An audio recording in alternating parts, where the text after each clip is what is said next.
Voici la situation de départ. On a une équation du plan P avec un vecteur normal ABC et on cherche un système d'équations paramétriques du plan P, c'est-à-dire quelque chose de ce type. Alors il faut trouver un point A. Bon, ça c'est facile sur le plan P qui vérifie l'équation qui est ici. Et ensuite, il faut trouver deux vecteurs non collinéaires et orthogonaux à n. Alors avec un dessin, on voit plus clair.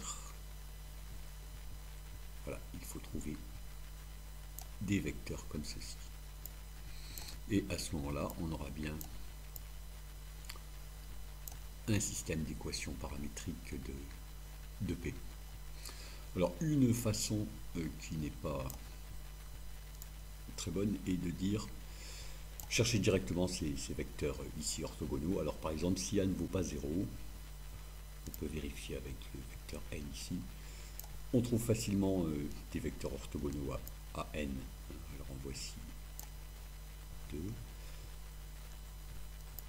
2. Et le problème, on dit si A différent de 0 parce que si A vaut 0, ces vecteurs ici sont collinaires.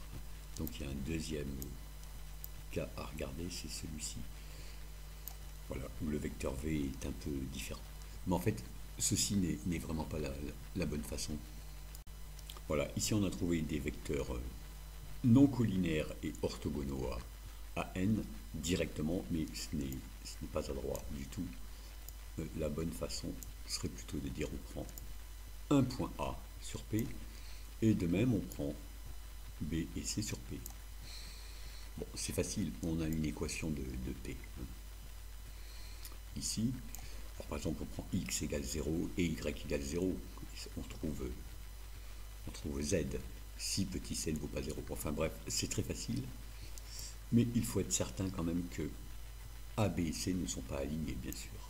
Et à ce moment-là, on prend ensuite U égale à B et V égale à C. Alors pourquoi ceci n'est pas une question de bac à l'écrit? Parce que a priori, pour trouver A, B et C, il peut y avoir autant de solutions que de copies. Ça ferait des corrections vraiment très très longues. Je n'y crois pas une seconde.